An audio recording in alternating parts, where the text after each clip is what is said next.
Good morning, friends. This video is meant for every one of us.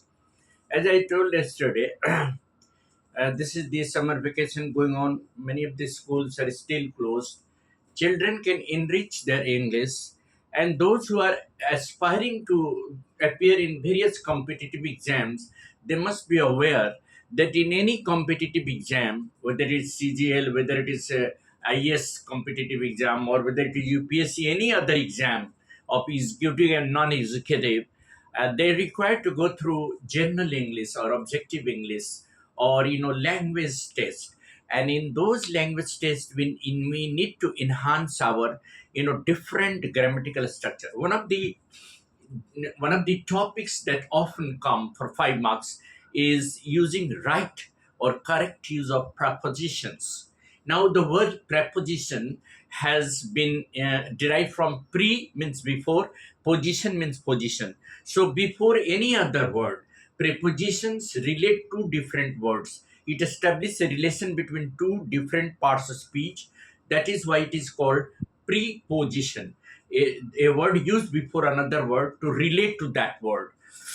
There are commonly many prepositions that we often use in day-to-day conversation. When you are talking, when we are speaking to somebody, we often use ordinary prepositions like about, before, for, of, above, and many other. So when we talk about, see, just I used about. When we talk about anything, when we discuss something, that is called talk about.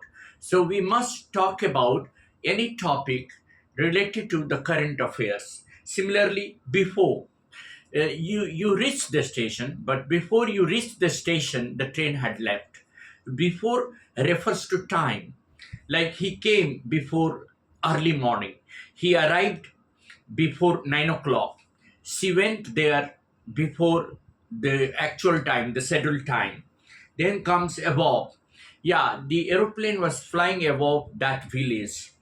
Then comes, below. We can see below the sky different colors of clouds. Then from 26th of this month, many of the schools will resume teaching, or they will reopen.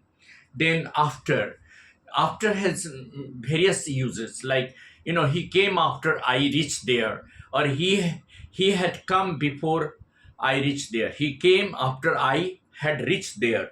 So before also refers to time, between refers to comparison, like between life and money. Life is more important when you are comparing two things. See, rushed into the room. Into is also a preposition.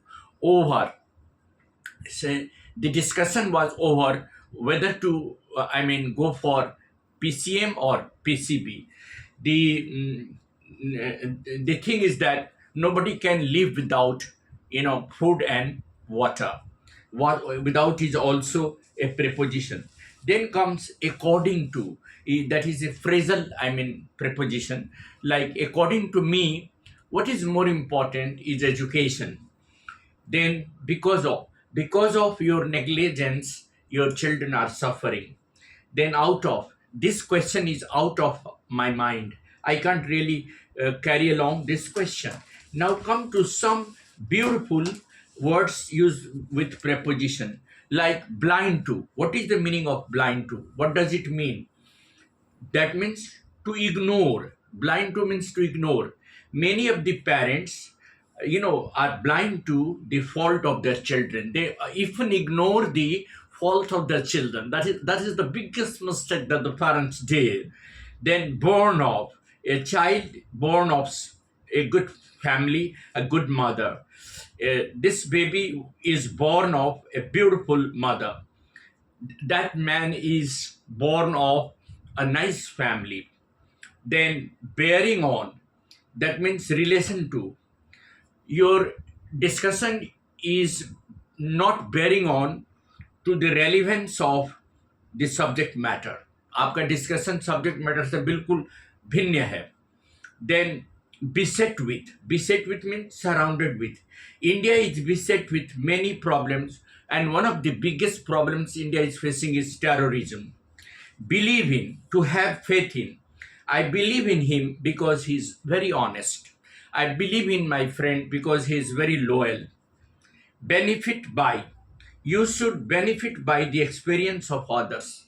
Always try to benefit by the experience of others. Then cure of, read of. He is cured of his illness using certain tablets. Compete with. You can compete with your competitor. He will compete with his competitor in this exam. Then conformity with, in agreement with. She acted in conformity with the opinion of the majority.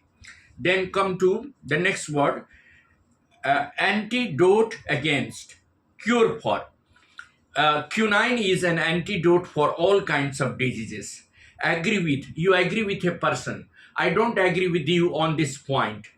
Agree on a point. After much discussion, they agreed on this, I mean, partnership. Then afflicted with, to suffer from, to suffer from some disease.